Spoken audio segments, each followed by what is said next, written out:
Jesus freak here. So, if I come from a faith tradition that has no connection to the New Apostolic Reformation, other than the fact that Pentecostalism has its roots in my faith tradition, and NAR has its roots in Pentecostalism.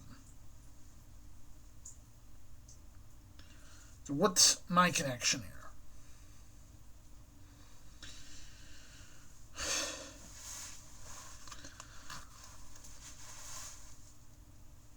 The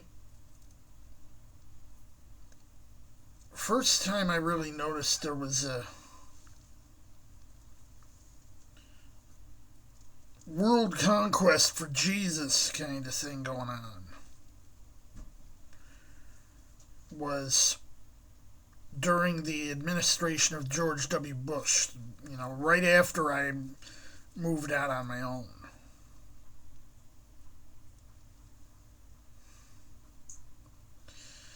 And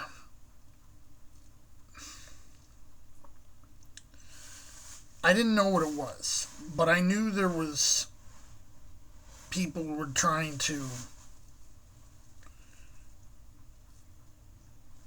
remold America and the rest of the world in their image.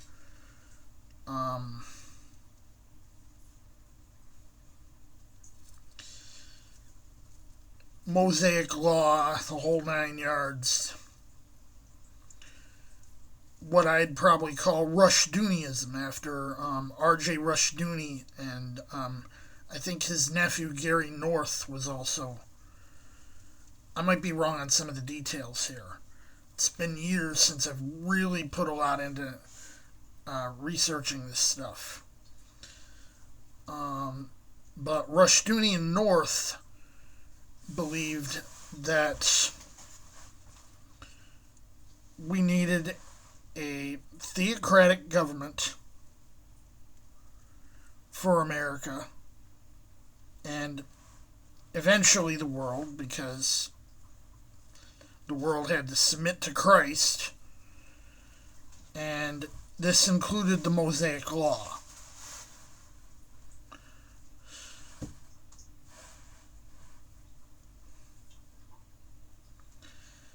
And I had been well familiar with the idea that various churches didn't accept the Christianity of other churches. My church, United Methodist Church, was very frequently a target of these other churches.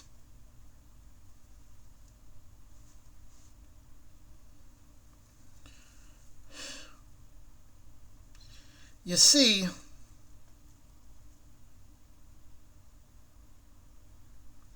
when any Christian movement, and this has been proven time and time again, when any Christian movement manages as a group to gain the levers of power, they turn them on other Christians because, in their eyes, a heretic is worse than an infidel.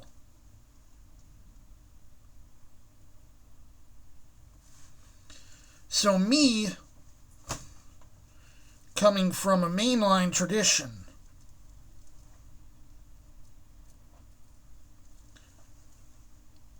I got a bullseye on my forehead.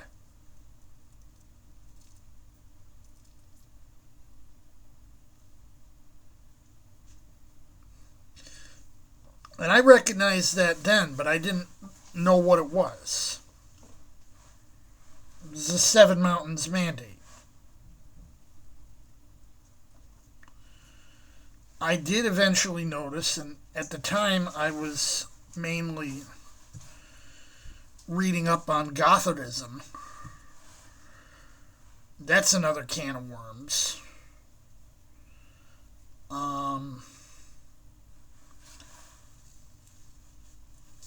But I was reading up on Gotharism and learned about the Seven Mountains Mandate.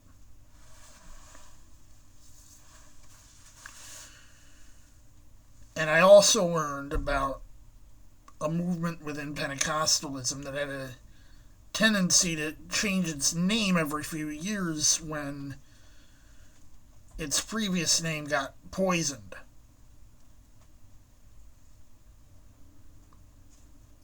Joel's army, Elijah's army, Joshua generation, and they keep changing the name and dissociating themselves with the previous names. You can even see this with some people saying, and what's the New Apostolic Reformation? We're not the New Apostolic Reformation. When they fit every aspect of the definition.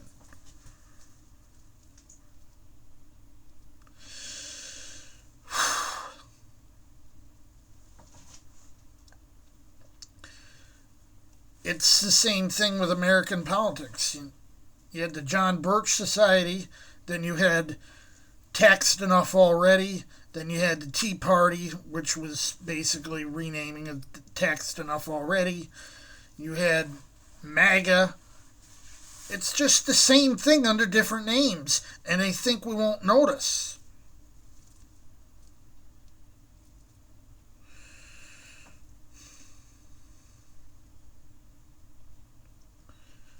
And it's the same thing with the NAR.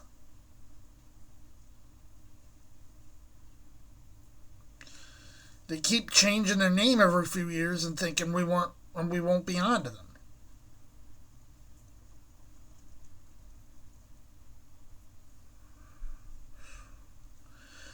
But I saw the threat. I just didn't know how to explain it. I still don't. I said it before, I sound like Cassandra when I'm trying to explain to people what's going on.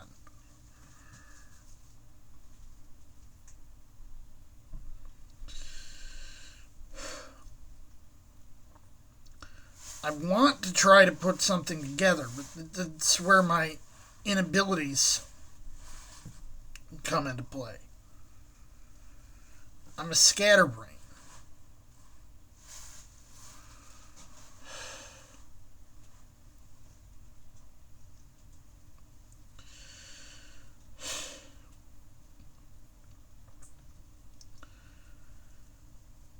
But I've been following the NAR for years.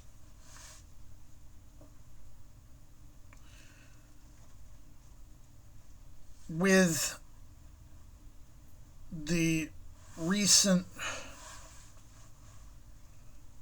exposures, it started with the whole Joni Lamb thing. And then you had just a cascade of people getting exposed. You had the Cassis, you had Robert Morris, you had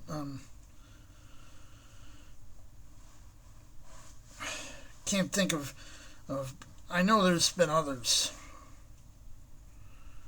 but it's been like a cascade. The thing came out about Paul White being connected with the widow of Sun Myung Moon.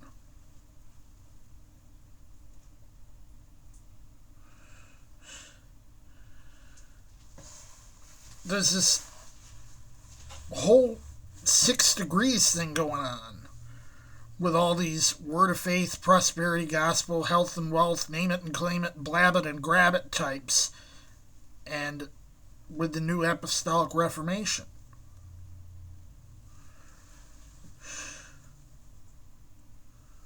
Like, you can't just explain one of them. They're all connected.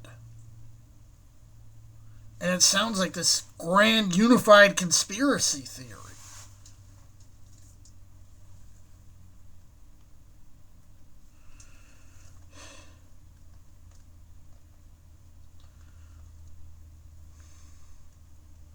But the truth needs to come out.